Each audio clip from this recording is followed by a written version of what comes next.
வாழ்க வளமுடன். ஓம் நமச்சிவாய. அனைத்து தமிழ் உள்ளங்களுக்கும் வணக்கம்.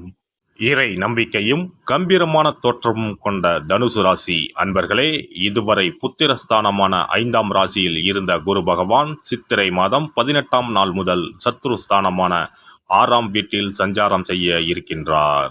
சத்ருஸ்தானத்தில் இருக்கின்ற குரு பகவான் தான் நின்ற ராசியில் இருந்து 5ஆம் பார்வையாக கன்னி ராசியான தொழில் ஸ்தானத்தையும், 7ஆம் பார்வையாக விருச்சிக ராசியான போகஸ்தானத்தையும், 9ஆம் பார்வையாக மகர ராசியான குடும்பஸ்தானத்தையும் பார்வையிட இருக்கின்றார். குரு பகவான் 5ஆம் பார்வையாக தொழில் ஸ்தானத்தை பார்ப்பதால் வியாபாரத்தில் இருந்து வந்த இழுபறியான சூழல் மறையும். அரசு வழியில் சில உதவிகள் கிடைக்கும். சொந்த ஊர் தொடர்பான பயண வாய்ப்புகள் கைகூடி வரும். கௌரவ பொறுப்புகளின் மூலம் வெளிவட்டாரத்தில் மதிப்புகள் உயரும். குரு பகவான் 7ஆம் பார்வையாக போகஸ்தானத்தை பார்ப்பதால் உடலில் இருந்து வந்த மந்தத்தன்மைகள் படிப்படியாக குறையும். எந்த ஒரு செயலையும் ரகசியமாக செய்து முடித்து வெற்றி அடைவீர்கள். பழக்க வழக்கங்களில் சற்று கவனம் வேண்டும். வெளிநாடு செல்வது தொடர்பான பயண வாய்ப்புகள் சாதகமாக அமையும்.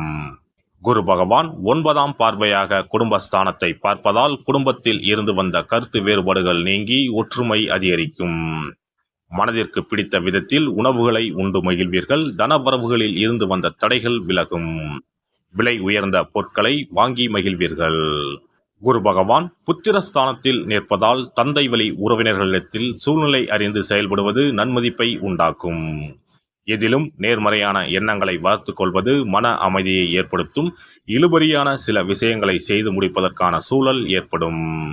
நெருக்கடியாக இருந்தவர்கள் விலகிச் செல்வார்கள். சஞ்சலமான சிந்தனைகளால் குழப்பங்கள் ஏற்படும். நீண்ட நேரம் கண் விழிப்பதை தவிர்ப்பது நல்லது. நட்சத்திர சஞ்சார பலன்கள். குரு பகவான் கிருத்திகை நட்சத்திரத்தில் சஞ்சரிப்பதால் உத்தியோக பணிகளில் பதற்றமின்றி செயல்படவும்.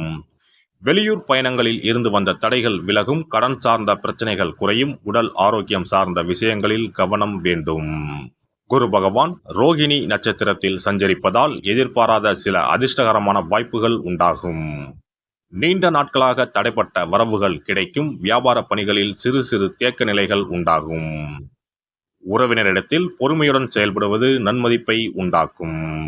குரு பகவான் மிருகசிரிச நட்சத்திரத்தில் சஞ்சரிப்பதால் குழந்தைகளிடத்தில் பயனற்ற விவாதங்களை தவிர்ப்பது நல்லது. பூர்வீக சொத்துக்களால் சிறு சிறு விரயங்கள் ஏற்படும்.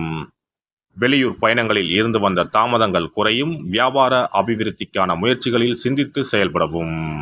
குரு பகவானின் வக்கரகால சஞ்சாரத்தின் போது கொடுக்கல் வாங்கலில் லாபம் ஏற்படும். வியாபாரத்தில் இருந்து வந்த போட்டிகள் படிப்படியாக குறையும்.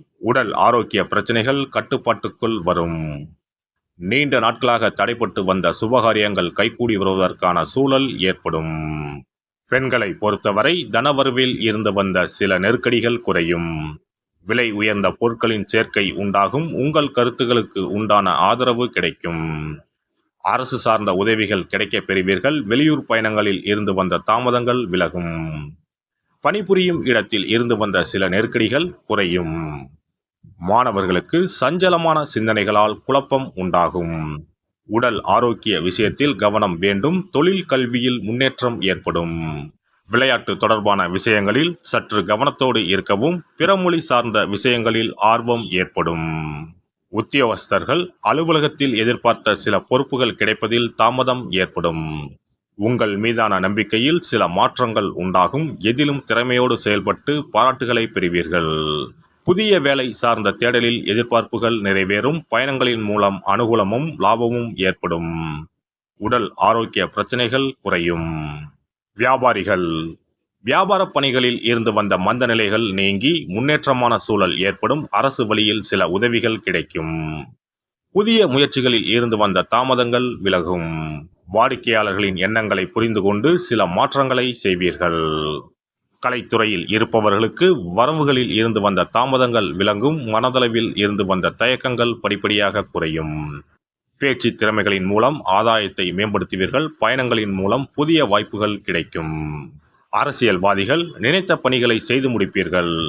மறைமுக திறமைகளின் மூலம் எதிராக இருந்தவர்களை வெற்றி கொள்வீர்கள். உயர் அதிகாரிகளின் ஒத்துழைப்பு கிடைக்கும்.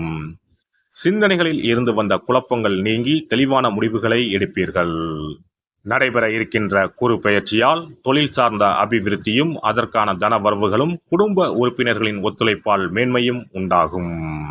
சஞ்சலமான சிந்தனைகளால் நெருக்கமானவர்களிடத்தில் சிறு சிறு கருத்து வேறுபாடுகள் ஏற்பட்டு நீங்கும்.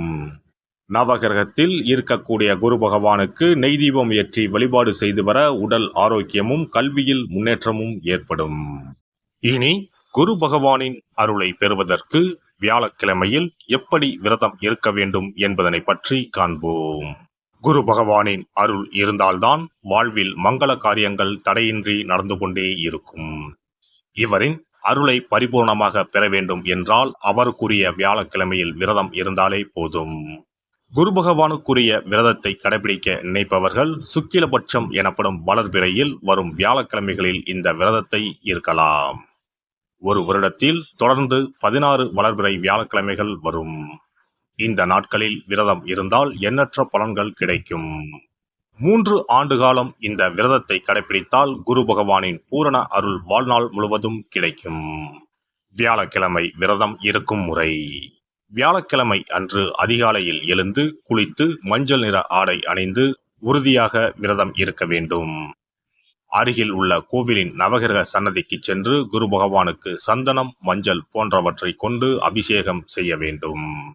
பிறகு குங்குமப்பூ கலந்த பசும்பாலை கொண்டு குரு பகவானுக்கு அபிஷேகம் செய்து வழிபட வேண்டும். மஞ்சள் நிற பூக்கள் சாற்றி மஞ்சள் நிற இனிப்புகளை நைவேத்தியம் செய்து வழிபட வேண்டும். மாலை நேரத்தில் மஞ்சள் நிற இனிப்புகள், ஆடைகள் போன்றவற்றை வறுமை நிலையில் இருப்பவர்களுக்கு தானமளிப்பது நல்லது. இரவில் உப்பு சேர்க்காத உணவை சமைத்து சாப்பிட்டு வியாழக்கிழமை விரதத்தை நிறைவு செய்யலாம். குரு பகவானை வழிபடும் முறை. குரு பகவானுக்கு தேங்காய் எண்ணெய், நல்லெண்ணெய், நெய் ஆகிய 3ஐயும் கலந்து விளக்கேற்ற வேண்டும். குரு பகவானுக்கு ஏற்றப்படும் விளக்குகளின் எண்ணிக்கை 11 அல்லது 21 இருப்பது சிறந்தது.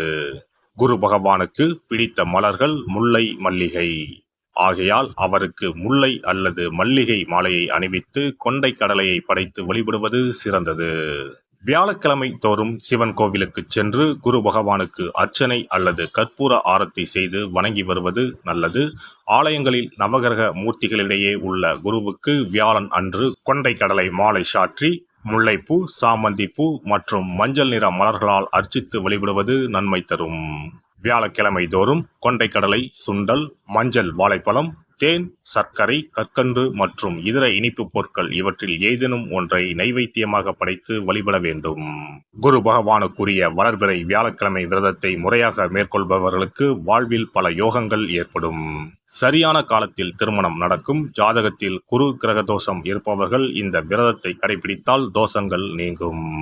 தொழில் வியாபாரங்களில் சரியான வருமானம் இல்லாதவர்கள், குடும்ப பொருளாதார நிலை சிறப்பாக இல்லாதவர்கள் இந்த விரதத்தை மேற்கொள்வதால் குரு பகவானின் அருள் கிடைக்கப்பெற்று தொழில் வியாபாரங்களில் செல்வ வளம் பெருகும். எல்லாம் வல்ல இறையருளால் நீங்களும் உங்கள் அன்பு குடும்பமும் உடல் நலம், நீலாயுள், நிறை செல்வம், உயர் புகழ், மெய்ஞானம் ஓங்கி வாழ்க வளமுடன்.